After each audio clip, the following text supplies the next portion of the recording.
亦都透過畫畫呢個咁樣嘅活動啊，令到佢哋有一啲唔同嘅思維嘅可以話衝擊啦，有佢哋可以俾嘅機會，佢哋發揮佢哋嘅小宇宙啊。Louis 咧喺 train up 我哋準備出嚟去做義工嘅時候咧，常常都係話我哋放低以前成人嘅角度嗰種嘅心態咧，係去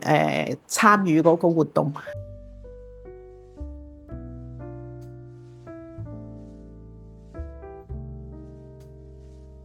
其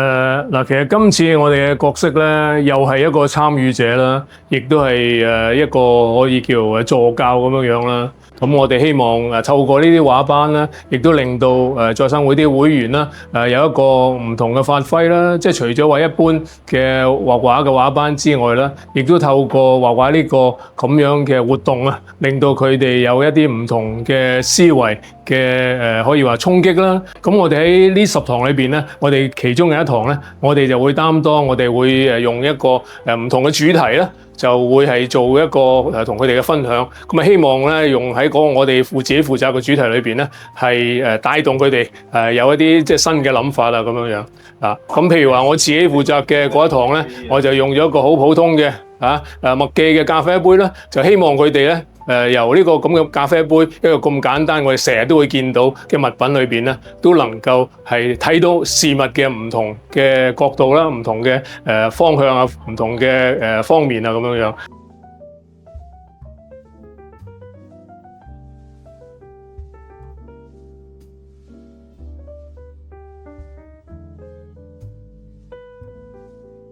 咁以前我係從事教育工作嘅，喺我嘅學生身上，我自己都好有興趣推行藝術活動，所以去到但係我自己唔識畫畫嗰啲嘅，冇咩呢啲天分，我都係好驚啊，怕唔識啊，唔似啊，或者係做得唔好。咁而Louis 咧喺 train up 我哋準備出嚟去做義工嘅時候咧，常常都係話我哋放低以前成人嘅角度嗰種嘅心態咧，係去參與嗰個活動，喺個過程裏邊享受同埋重新出發去表達自己。咁嗰啲顏料啊、紙張都係我哋嘅工具嘅媒材，俾我哋去發揮嘅啫。咁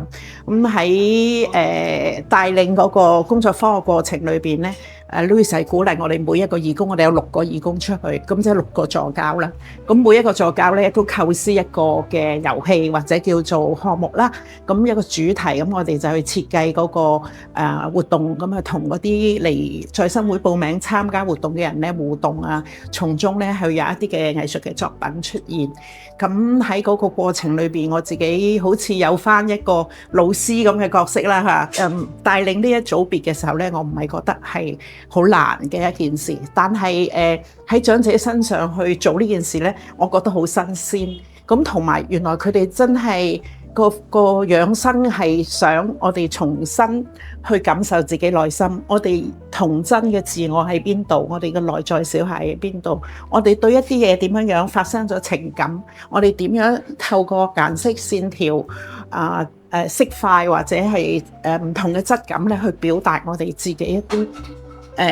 擺咗喺度好耐嘅嘢，或者突然其來一啲嘅感覺，